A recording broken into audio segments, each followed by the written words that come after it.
Hello everyone, this is Saloni and welcome to Tagde classes. तो last class में हमने पढ़ा था रिफ्रैक्टिव इंडेक्स और आज की क्लास में हम पढ़ेंगे लॉज ऑफ रिफ्रैक्शन। उसी के साथ साथ हम पढ़ेंगे रिफ्रैक्शन थ्रू ग्लास स्लैब। तो शुरू करते हैं आज का अपना topic.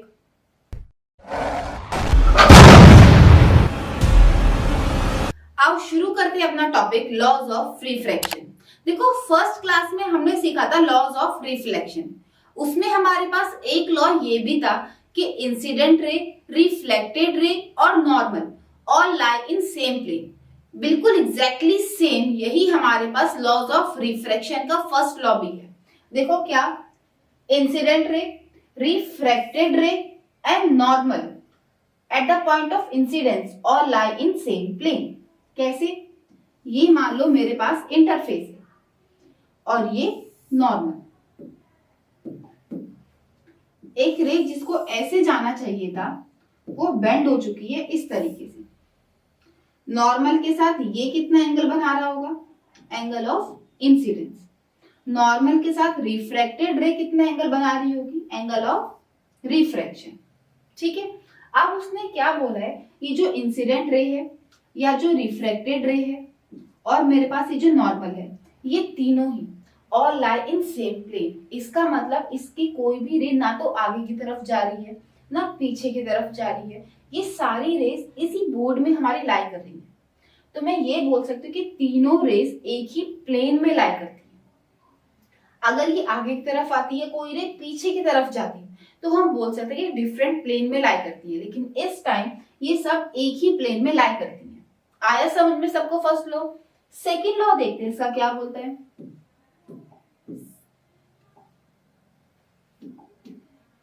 The ratio of sine of angle of incidence to the sine of angle of refraction is constant. इसका मतलब क्या? देखो, आपने ये साइन, कॉस, टेन ये सब क्लास 10th में ही ट्रिग्नोमेट्री आती है मैथ्स में, उसमें पढ़ा होगा। और नहीं पढ़ा अभी तक तो आगे पढ़ोगे। इसमें हर एक एंगल की अलग वैल्यू होती है।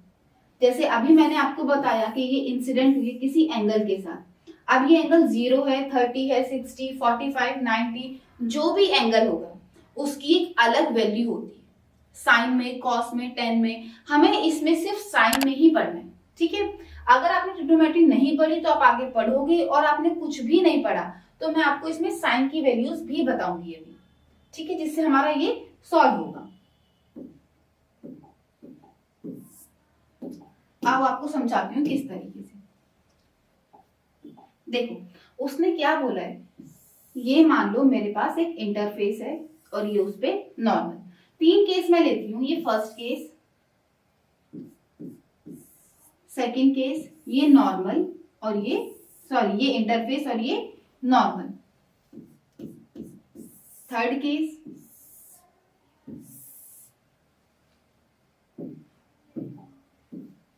यहां पे एक रे इंसिडेंट हुई इस तरीके से।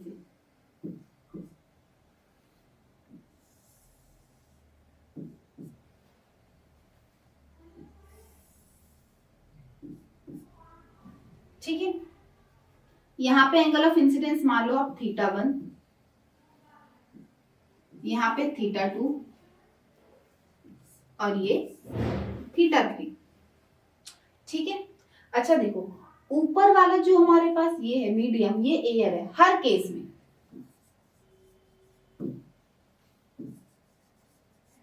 देखो, तीनों ही केसेस में ऊपर वाला जो मीडियम है एग्जैक्टली सेम है। अब नीचे वाला आप मान लो वाटर, हर केस में।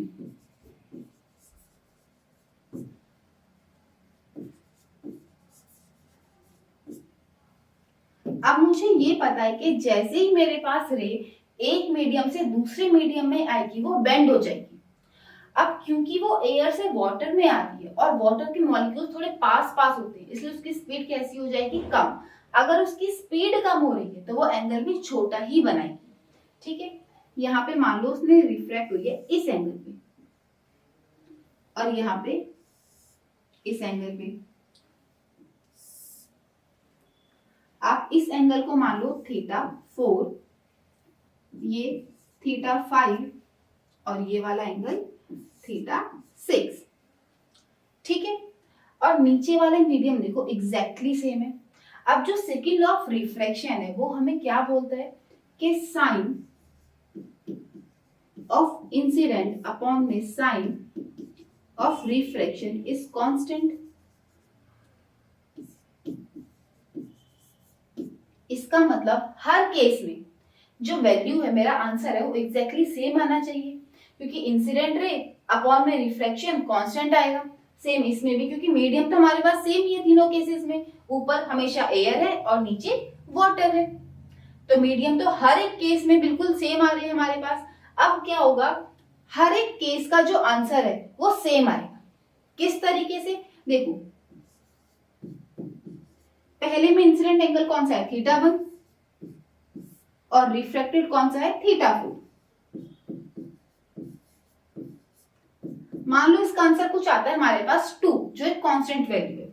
इसमें अगर हम सॉल्व करेंगे तो कितना आएगा, साइन इंसिडेंट कितना है इसका, θ2,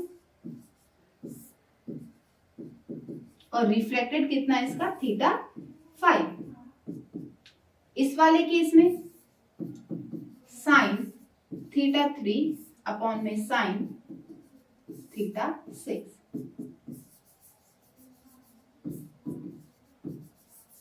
इनका आंसर एग्जैक्टली सेम आएगा, मतलब जो आंसर इस वाले केस में आएगा वही आंसर मेरे पास इस वाले केस में भी आएगा, और वही आंसर मेरे पास इस वाले केस में भी आएगा। ये तब आएगा जब हमारे पास मीडियम हर केस में सेम आएंगे, मतलब एयर वाटर, इसमें भी एयर वाटर, उसमें भी एयर वाटर। अगर कुछ इस तरीके से है तो हमारे पास हर केस में आंसर एग्जैक्टली सेम आएगा, ठीक है। और इसी को हम बोलते हैं Snell's law.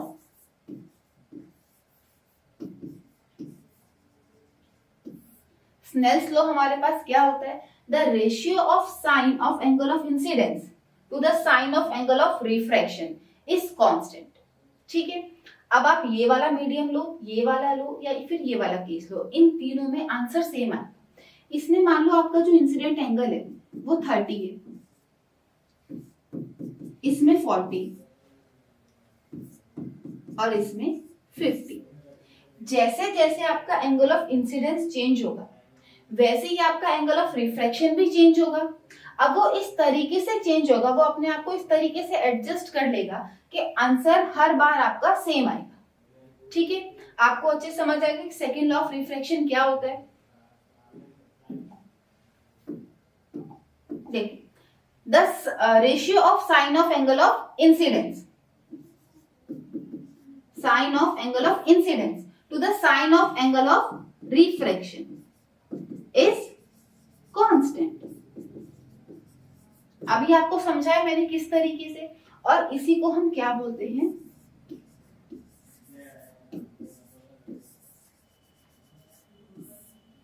Snell's law. First law हमारे पास क्या था, incident ray, refracted ray and normal all lie in same plane. Second हमारे पास क्या है, सेकंड लॉ हमारे पास है स्नेल्स लॉ।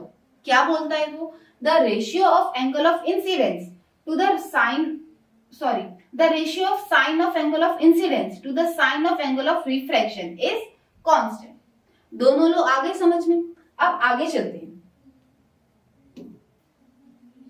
देखो, आगे बढ़ने से पहले मैं आपको कुछ साइन की वैल्यू है वो लिखवा देती हूँ, ताकि जिन्होंने ट्रिग्नोमेट्री नहीं पढ़ी उनके लिए भी स्नेल्स लॉ पे अगर कोई न्यूमेरिकल आता है तो वो सॉल्व करना इजी, ठीक है।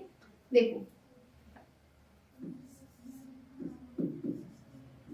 साइन थीटा 0 डिग्री, 30,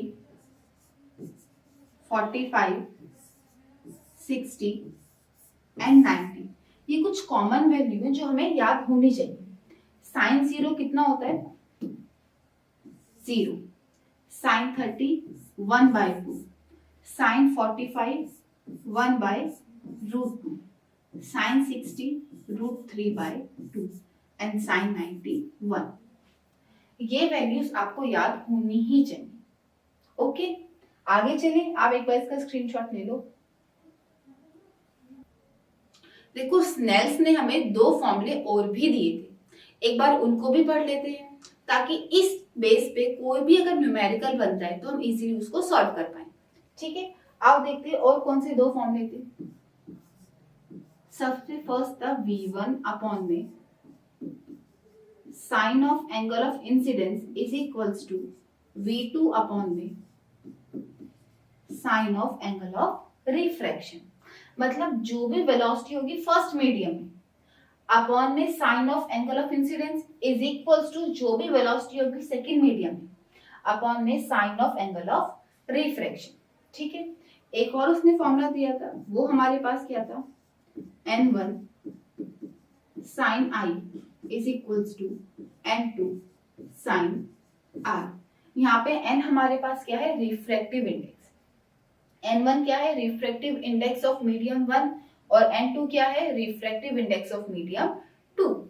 और सबसे पहला जो हमने फॉर्मूला पढ़ा था वो हमारे पास क्या था, साइन ऑफ आई अपॉन में sine of R is constant. ये हमारे पास तीन फॉर्मूले हैं स्नेल्स लॉ के।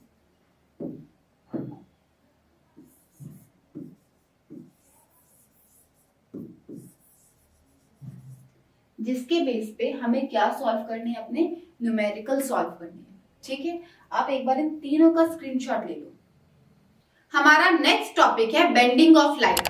देखो हमने ये चीज रिफ्रैक्शन में अब कई बार पढ़ी है कि जब भी कोई लाइट रे एक मीडियम से दूसरे मीडियम में आती है वो बेंड हो जाती है। अगर वो रेयर से डेंसर में आ रही है तो टुवर्ड्स द नॉर्मल, और अगर डेंसर से रेयर में जाती है तो away from the normal, right. अब बेंडिंग ऑफ लाइट में हमारे पास दो केस आते हैं, when light ray travel from rare to denser medium, और दूसरा केस कौन सा आ जाएगा, when light ray travel from denser to rare medium. तो अपने पहले केस से शुरू करते हैं। देखो ये मेरे पास एक इंटरफेस, पहला मेरे पास जो मीडियम है वो कैसा है, रेयर, और दूसरा मीडियम मेरे पास कैसा है, डेंसर। ये मेरे पास नॉर्मल, और ये जो लाइट आ रही है ये है मेरे पास इंसिडेंट रे। इसे सीधा जाना चाहिए था, क्योंकि डेंसर मीडियम में मॉलिक्यूल्स पास पास होती हैं, इसलिए लाइट कैसी हो जाएगी, बेंड हो जाएगी, उसकी वेलोसिटी कम हो जाएगी। ठीक है, और वो कहाँ पे बेंड होगी, टुवर्ड्स द नॉर्मल, वो छोटा एंगल बनाएगी। ठीक है, ये हो जाएगा हमारे पास रिफ्रैक्टेड एंगल। अब देखो नॉर्मल जो इंसिडेंट के साथ एंगल बनाती है उसको हम क्या बोलते हैं, एंगल ऑफ इंसिडेंस, और यही नॉर्मल जो रिफ्रैक्टेड के साथ एंगल बनाती है इसको हम क्या बोलते हैं, एंगल ऑफ रिफ्रैक्शन। यहां तक ठीक है। आओ इस केस में स्नेल्स लॉ लगाते हैं। स्नेल्स लॉ हमारे पास क्या होता है, N1 sine I is equals to N2 sine R. N1 और N2 भी लिख लेते हैं। मान लो इसका रिफ्रैक्टिव इंडेक्स है मेरे पास 1, और ये जो सेकेंड वाला है इसका रिफ्रैक्टिव इंडेक्स है मेरे पास 2। ठीक है, ये मेरे पास कोई भी रेयर मीडियम था जिसका रिफ्रैक्टिव इंडेक्स कितना है 1, और ये मेरे पास कोई डेंसर मीडियम है जिसका रिफ्रैक्टिव इंडेक्स कितना है मेरे पास 2। ठीक है, N1 की वैल्यू देखो वहां पे कितनी गिवन है, 1, और साइन आई, N2 की वैल्यू 2 साइन आर। इसको मैं ऐसे लिख सकती हूँ, साइन आई, इसको मैं ऐसे लिख सकती हूँ, साइन आई, इसको नीचे ले आओ, अपॉन में साइन आर इक्वल्स टू 2/1। इसको मैं नीचे ले आई हूं और इसको मैं इस 2 के नीचे ले आई हूं 1 को। ठीक है, अच्छा यहाँ पे देखो ये मेरे पास कितना आया है, साइन ऑफ आई अपॉन में sine of R equals to 2। इसको ऐसे लिख सकती हूँ मैं, sine of I is equals to twice of sine of R. इसका मतलब क्या, देखो इसका मतलब ये मेरे पास जो भी इंसिडेंट एंगल होगा वो रिफ्रैक्टेड एंगल का ट्वाइस होगा। ठीक है, यहाँ पे मान लो मेरे पास रिफ्रैक्टेड एंगल कितना है 30, तो इंसिडेंट कितना आ जाएगा 60। ठीक है, मतलब इस केस के हिसाब से मेरे पास हमेशा जो एंगल ऑफ इंसिडेंस है वो ग्रेटर होगा as compare to refracted angle. इस केस में मेरे पास क्या होगा, इंसिडेंट एंगल हमेशा बड़ा होगा as compare to refracted angle. ठीक है, ओके, दूसरा इसका क्या मतलब है, इसका मतलब ये भी है जिसका एंगल बड़ा होगा, ठीक है, जिसका एंगल बड़ा होगा इसका मतलब वहां पे जो वेलोसिटी होगी लाइट की वो भी ज्यादा होगी as compare to second medium.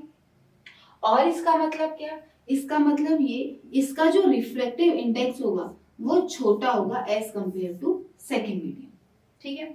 पहला केस हमारे पास क्या था, when light ray travel from rare to denser medium, वो जब रेयर से डेंसर मीडियम में जा रही है। इससे हमने क्या क्या सीखा, जब हमने इसमें स्नेल्स लॉ लगाया, स्नेल्स लॉ लगाने के बाद हमारा आंसर कुछ इस तरीके से आ रहा था, sine I equals to twice of sine R, ठीक है। इसका मतलब मेरे पास जो भी एंगल ऑफ इंसिडेंस होगा वो डबल होगा किसका, रिफ्लेक्टेड एंगल का। यहाँ पे देखो इससे हमें क्या क्या सीखने को मिला वो देखते हैं पर।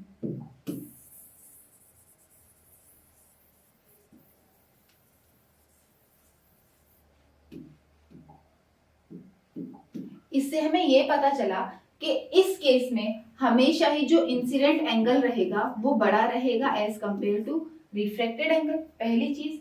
दूसरी चीज हमें क्या पता चली कि इसमें जो वेलोसिटी है वो भी बड़ी रहेगी, और तीसरी चीज इसका जो रिफ्रैक्टिव इंडेक्स है वो छोटा रहेगा, ठीक है। अब इस केस से हमें ये पता चला, अब हम करते हैं अपना अगला केस।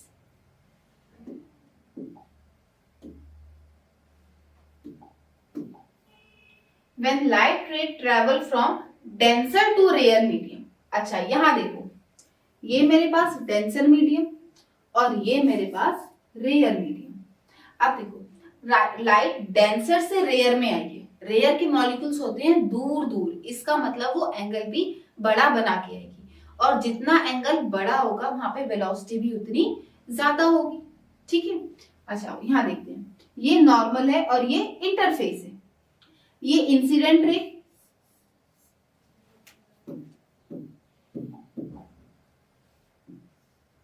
ये इंसिडेंट रे, ठीक है। इसको इस तरीके से येलो लाइन पे जाना चाहिए था, लेकिन ये कहां बैंड हो चुकी है, यहाँ पिंक लाइन पे, ठीक है।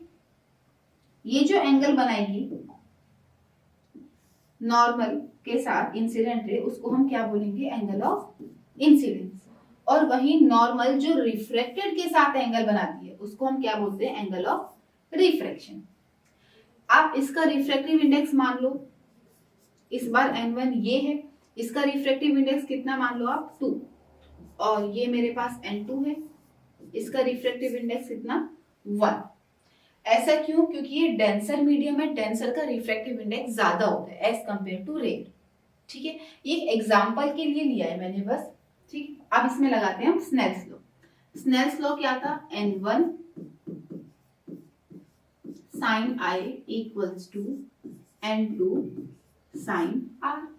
इसको ऐसे लिख सकती हूं मैं, sine I upon sine R equals to n2 by n1, sine I upon में sine R equals to n2 की वैल्यू 1, n1 की वैल्यू 2, ठीक है। अगर इसको क्रॉस मल्टीप्लाई करें ये कुछ इस तरीके से आएगा, twice of angle I equals to sine of R, ठीक है। इसका मतलब क्या, इस केस में मेरे पास जो रिफ्रैक्टेड एंगल होगा वो बड़ा होगा as compare to incident angle, ठीक है। इसमें हमने क्या देखा कि एंगल ऑफ रिफ्रैक्शन बड़ा होगा as compare to angle of incidence. अच्छा दूसरी चीज, क्योंकि जहां पे एंगल बड़ा होता है वहां पे मेरी जो वेलोसिटी है वो भी बड़ी होती है, वेलोसिटी ऑफ लाइट वहां पे ज्यादा होती है, इसका मतलब यहाँ पे जो वेलोसिटी होगी वो ज्यादा होगी एज कंपेयर टू यहाँ पे। इसकी वेलोसिटी मान लेते हैं v1 और इसकी v2, इस केस में जो v2 है वो बड़ी होगी as compare to v1, okay. ये हमें वैसे भी पता था कि रेयर में जो वेलोसिटी है वो ज्यादा होती है एज कंपेयर टू डेंसर, क्योंकि इसके मॉलिक्यूल्स कैसे होते हैं, दूर दूर होते हैं। और ये मैंने आपको बहुत अच्छे से समझाया था कि जहां मॉलिक्यूल दूर दूर होते हैं वहां लाइट इजीली ट्रेवल कर सकती है, ठीक है। दूसरी चीज रिफ्रैक्टिव इंडेक्स, देखो अब ये वाला जो मीडियम है, पहला मीडियम, यहाँ पे क्या हो रहा है, हमारे पास जो वेलोसिटी है वो कम है क्योंकि मॉलिक्यूल्स पास पास है। इसका मतलब ये चीज ज्यादा डेंस है। जो चीज जितनी ज्यादा डेंस होती है वहां पे हमारे पास क्या होता है, उसका रिफ्रैक्टिव इंडेक्स उतना ज्यादा होता है। तो यहाँ पे जो N2 है उसका रिफ्रैक्टिव इंडेक्स कम होगा as compare to N1। N1 का रिफ्रैक्टिव इंडेक्स ज्यादा होगा इस वाले केस में। ठीक है, हमने दो केस पढ़े अभी तक। पहला केस हमारे पास क्या था, जब कैसे लाइट जा रही थी रेयर से डेंसर,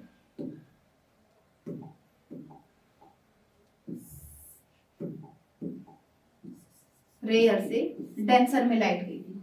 उस टाइम पे हमने क्या देखा था, एंगल ऑफ इंसिडेंस बड़ा था एंगल ऑफ रिफ्रैक्शन से। दूसरी चीज, यहाँ पे जो वेलोसिटी v1 में वो बड़ी थी as compare to v2। Refractive index इसका छोटा था एज कंपेयर टू N2। इसमें हमने क्या देखा है, इसमें जस्ट इसका अपोजिट है। इसमें एंगल ऑफ इंसिडेंस बढ़ा था, इसमें एंगल ऑफ रिफ्रैक्शन बढ़ा है। इसमें v1 की वेलोसिटी ज्यादा थी और इसमें v2 की वेलोसिटी ज्यादा है। इसमें रिफ्रैक्टिव इंडेक्स N2 का ज्यादा था, इसमें रिफ्रैक्टिव इंडेक्स N1 का ज्यादा है। बेंडिंग ऑफ लाइट समझ आई? देखो ये हमने पहले भी पढ़ा था, हमने यहाँ पे बस इसको सॉल्व करा है बाय स्नेल्स लॉ। हमने इसको प्रूव कर दिया कि देखो हाँ ऐसा होता है। ठीक है, ये आया सबको समझ में। चलिए अपने अगले टॉपिक पे। अब हमारे पास जो टॉपिक है वो है ग्लास स्लैब। अब आज का अपना लास्ट टॉपिक शुरू करते हैं जो है ग्लास स्लैब। इस टॉपिक को खत्म करने के बाद हमारा रिफ्रैक्शन ऑफ लाइट खत्म हो जाएगा और अगली क्लास से हम पढ़ेंगे स्फेरिकल लेंस। ठीक है, अब इसको शुरू करते हैं। देखो ग्लास स्लैब में हमारे पास क्या होता है, ये मान लो मेरे पास पहला इंटरफेस है PQ। ठीक है, अब यहाँ पे देखो ये मेरे पास क्या है, इंसिडेंट रे इस तरीके से, और ये मेरे पास क्या है, एक नॉर्मल। नॉर्मल और इंसिडेंट रे के बीच का एंगल क्या होता है, एंगल ऑफ इंसिडेंस। इस रे को इस तरीके से जाना चाहिए था, ये जो आपको डॉटेड रे दिखाई हुई है इस तरीके से। ठीक है, लेकिन ये रे क्या कैसी हो जाएगी, बेंड। और किस तरीके से बेंड होगी, देखो पहला मीडियम मेरे पास क्या है, एयर, और दूसरा मीडियम मेरे पास क्या है, ग्लास। तो लाइट किस तरीके से बेंड होगी, क्योंकि ग्लास के मॉलिक्यूल बहुत पास पास होते हैं तो वहां पे जो स्पीड ऑफ लाइट है कैसी हो जाएगी, कम हो जाएगी। इसी वजह से वो कैसी बेंड होगी, टुवर्ड्स द नॉर्मल। ये बेंड हो चुकी है टुवर्ड्स द नॉर्मल। अच्छा, यहां तक तो हमने पहले भी पढ़ा था, लेकिन अब हम पढ़ेंगे इसके बाद कि जब वो इस ग्लास को क्रॉस करेगी तब वो किस तरीके से रिफ्रैक्ट होगी। देखो ये अब देखना, ये वाली रे इस वाले इंटरफेस के लिए SR के लिए, ये वाली जो रे आ रही थी ये अब काम करेगी ऐसा इंसिडेंट रे का। ठीक है, ओके, ये बनाया मैंने क्या, नॉर्मल।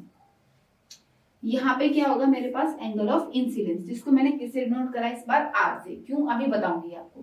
देखो अब इस रे को कैसे जाना था, कुछ इस तरीके से जाना चाहिए था, लेकिन क्योंकि दोबारा से एयर में आ चुकी है और एयर में स्पीड ऑफ लाइट कैसी होती है, ज्यादा, तो एंगल भी ज्यादा बना के ही जाएगी। ठीक है, यहाँ पे उसकी स्पीड भी कैसी हो जाएगी, ज्यादा हो जाएगी, एंगल भी कैसा होगा उसका, ज्यादा होगा। इसको हमने बोला है एंगल ऑफ एमर्जेंट। ये डायग्राम आया समझ में? अब इसको अच्छे से खुद बना के समझते हैं एक बार।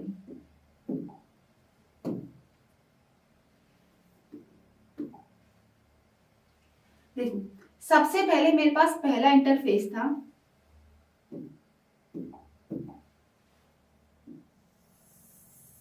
ये जिसको नाम दिया है मैंने PQ। ठीक है, यहां पे क्या था, एक नॉर्मल और एक इंसिडेंट रे जो कि इस तरीके से आ रही थी और बाद में उसको कुछ इस तरीके से डॉटेड जाना चाहिए था,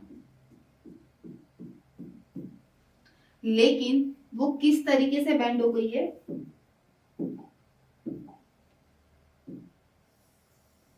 टुवर्ड्स द नॉर्मल।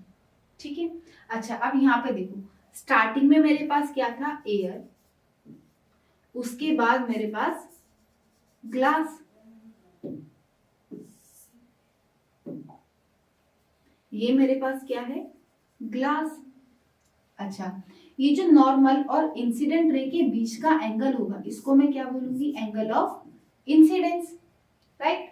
अब यहाँ पे देखो, ये वाली लाइन नॉर्मल और रिफ्रैक्टेड रे के बीच का एंगल, इसको मैं क्या बोलूंगी, एंगल ऑफ रिफ्रैक्शन। यहां तक सब ठीक है।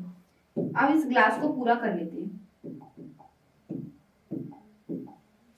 अब इसके बाद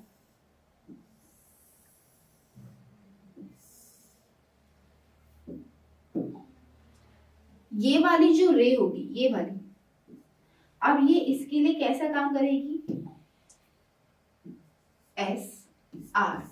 ये इस एस आर इंटरफेस के लिए ये वाली लाइन अब इंसिडेंट रे का काम करेगी। देखो ये कुछ इस तरीके से आ रही है, ये एस आर और ये मेरे पास आई है इंसिडेंट रे, ये वाली, ठीक है।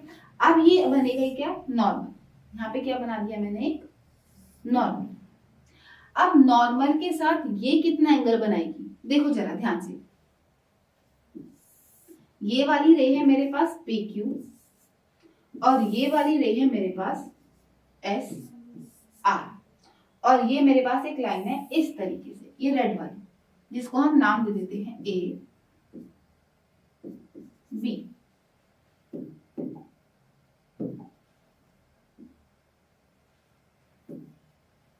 ए बी, यहां तक ठीक है। अच्छा यहाँ पे देखना, ये वाली जो रे है इस तरीके से, ये वाला जो एंगल है ये मेरे पास कितना है आर, तो ये वाला जो एंगल होगा ये मेरे पास कितना होगा। फिर से देखो, एक लाइन ये रही, एक लाइन ये रही, एक ये नॉर्मल, एक ये नॉर्मल, और एक रे मेरे पास ये है इस तरीके से।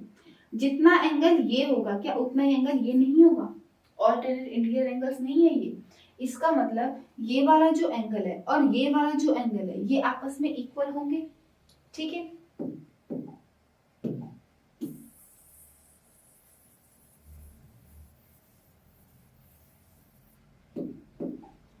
एक बार और समझते हैं इसको। देखो, इस नॉर्मल को मैंने नाम दिया एन एम डैश और इस नॉर्मल को नाम दिया एम एम डैश, ठीक है। ये मैंने ड्रॉ करी है एन एन डैश और ये मैंने ड्रॉ करी है एम एम डैश। इनको क्रॉस करते हुए ये लाइन गई है ए बी, इस तरीके से ए बी। अब जितना एंगल ये होगा क्या उतना ही एंगल ये नहीं होगा, कि ये ऑल्टरनेट इंटीरियर एंगल्स नहीं है। अब ये है एंगल आर, तो ये भी कितना हो जाएगा मेरे पास, एंगल आर हो जाएगा। आगे चलते हैं। आगे देखो, अब इस रे को कैसे जाना चाहिए था, इस तरीके से जाना चाहिए था, लेकिन क्योंकि ये वापस से अब एयर में आ चुकी है तो इस एयर के मॉलिक्यूल कैसे होते हैं, दूर दूर होते हैं। इसी कारण से ये क्या हो जाएगी, कैसे बेंड होगी, अब अवे फ्रॉम द नॉर्मल, मतलब इसको ऐसे जाना चाहिए तो ये कुछ इस तरीके से बेंड हो जाएगी ये। अब ये वाली जो रे बनाएगी इसके साथ एंगल, इसको हम बोलते हैं एंगल ऑफ एमर्जेंट, और इस रे को हम क्या बोलते हैं, एमर्जेंट रे, ठीक है। यहां तक ये इंसिडेंट रे और लास्ट वाली क्या होती है, एमर्जेंट रे, ठीक है। अच्छा, अब इसमें हम क्या लगाते हैं, स्नेल्स लॉ। इसका रिफ्रैक्टिव इंडेक्स Na, इसका रिफ्रैक्टिव इंडेक्स Ng और इसका रिफ्रैक्टिव इंडेक्स फिर से Na, क्योंकि ये क्या है, एयर है मेरे पास, ठीक है। अब देखो हमें इसमें प्रूफ क्या करना है, हमें इसमें लास्ट में ये प्रूफ करना है कि एंगल ऑफ इंसिडेंस और एंगल ऑफ एमर्जेंट आपस में इक्वल होते हैं, ठीक है। आओ करते हैं। देखो, पहले मैं PQ वाले केस में लगाती हूँ, ठीक है। PQ इंटरफेस में स्नेल्स लॉ कितना आ जाएगा, sine of angle of incidence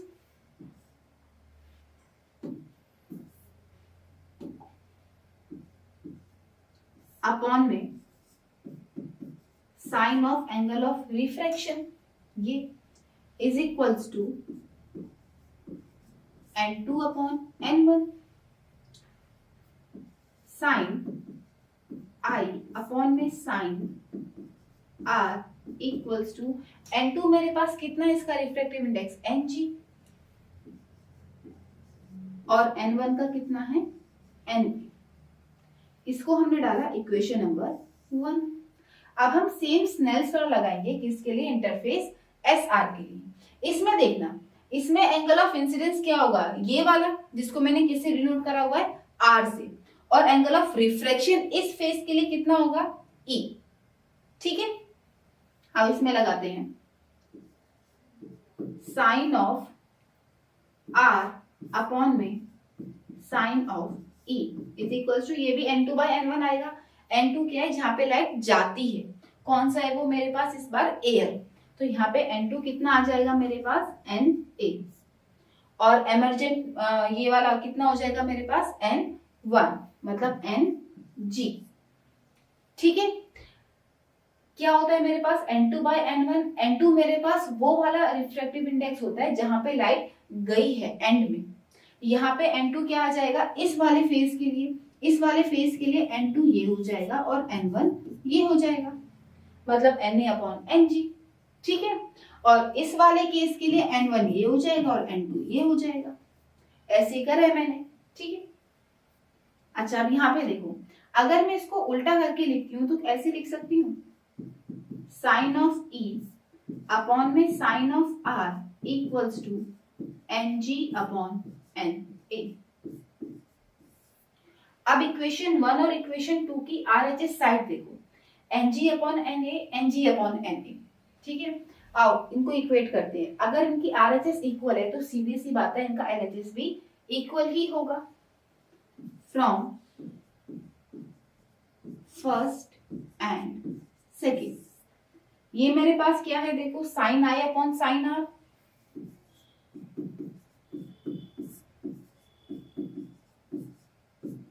और यहां पे मेरे पास क्या है LHS, sine E upon sine R. इससे ये हुआ कैंसिल, यहाँ पे क्या बचेगा, sine I equals to sine E. अब यहां से क्या हो जाएगा, हम साइन हटा दे तो angle I equals to angle E. क्या यही मुझे प्रूव करना था? यस, मैंने स्नेल्स लॉ से ये प्रूव कर दिया। क्या कि जितना मेरे पास एंगल ऑफ इंसिडेंस होगा उतना ही मेरे पास एंगल ऑफ एमर्जेंट भी होगा। अच्छा एक और चीज, आप पहले इसका स्क्रीनशॉट ले लो।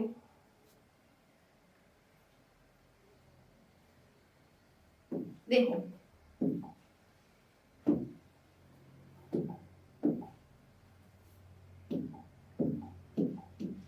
इसमें देखना डायग्राम में, इसमें मेरे पास जितना एंगल ऑफ इंसिडेंस था ये वाला, उतना ही मेरे पास एंगल ऑफ एमर्जेंट भी था। ये हमने अभी प्रूव करा है किससे, स्नेल्स लॉ से।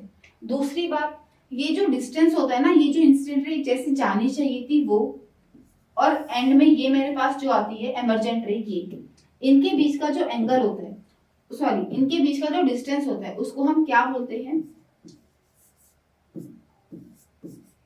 Lateral shift. ठीक है, ये जो मेरे पास इंसिडेंट रे ऐसे आनी चाहिए थी और ये जो एमर्जेंट रे है, इन दोनों के बीच का जो डिस्टेंस होता है उसको हम क्या बोलते हैं, लेटरल शिफ्ट या फिर लेटरल डिस्प्लेसमेंट। यहां तक ठीक है? ओके, एक बार फिर से एक बार इसको रिवाइज कर लेते हैं। देखो ये वाली जो रे आएगी इसको हम क्या बोलेंगे, इंसिडेंट रे। ये वाली जो रे है आफ्टर रिफ्रैक्शन, इसको हम क्या बोलेंगे, रिफ्रैक्टेड रे। ये रे जो थर्ड टाइम रिफ्रैक्ट हुई है इसको हम क्या बोलेंगे, एमर्जेंट रे।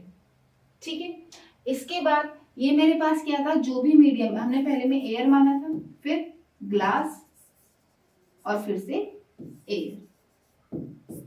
ठीक है, जितना एंगल ये उतना ही एंगल ये। आपको ग्लास स्लैब आ गया समझ में? ठीक है, देखो आज हमने क्या क्या पढ़ा, आज हमने पढ़ा लॉज ऑफ रिफ्रैक्शन, उसके बाद बेंडिंग ऑफ लाइट, और लास्ट में हमने क्या पढ़ा है, अपना ग्लास स्लैब। आज के लिए हमारा टॉपिक खत्म होता है और इसी के साथ साथ हमारा रिफ्रैक्शन ऑफ लाइट भी खत्म हो चुका है। अब नेक्स्ट क्लास में हम क्या शुरू करेंगे, अपना स्फेरिकल लेंसेज। ठीक है, तब तक के लिए आप पढ़ते रहिए।